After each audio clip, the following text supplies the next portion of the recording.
Praise the Lord. சாட்சியாய் இருங்கள்.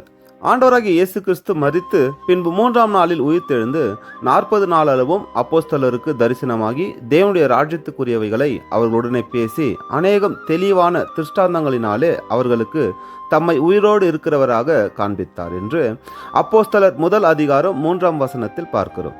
அந்த உயிர்த்தெழுந்த இயேசுவுக்கு நாம் சாட்சிகளாய் இருக்க வேண்டும் என்று கர்த்தராகிய இயேசு கட்டளையிட்டு இருக்கிறார்.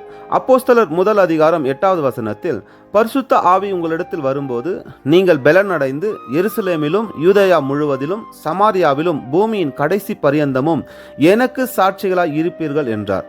நாம் கிறிஸ்துவுக்கு சாட்சியாய் வாழ வேண்டும். பரிசுத்த ஆவியின் அபிஷேகம் என்பது ஏதோ ஒரு மணி நேரம் பரவச நிலையில் நம்மை மகிழ்விப்பது அல்ல. பரிசுத்த ஆவி என்பது நம்முடைய பெலன். மனித பலத்தினால் செய்யக்கூடாத காரியங்களை தேவ பலத்தால் செய்ய நமக்கு கொடுக்கப்பட்டு இருக்கிற மிக பெரிய வல்லமை பரிசுத்த ஆவி. உண்மையாய் பரிசுத்த ஆவியின் அபிஷேகத்தை பெற்ற மனுஷன் இயேசு கிறிஸ்துவை குறித்து பேசாமல் இருக்கவே மாட்டார்கள். உதாரணத்திற்கு பேதுரு ஆண்டவராகிய இயேசு கிறிஸ்துவை மறுதளித்தார்.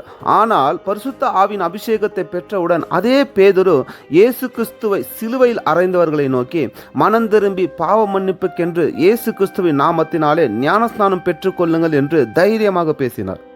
அன்றைய தினமே 3000 பேர் ரட்சிக்கப்பட்டார்கள். எவ்வளவு பெரிய எழுப்புதல் பாருங்க. எந்த ஜனங்களுக்கு பயந்து இயேசுவை மறுதளித்தாரோ அதே ஜனங்களிடத்தில் தைரியமாக இயேசு கிறிஸ்துவுக்கு சாட்சியாக நின்றார்.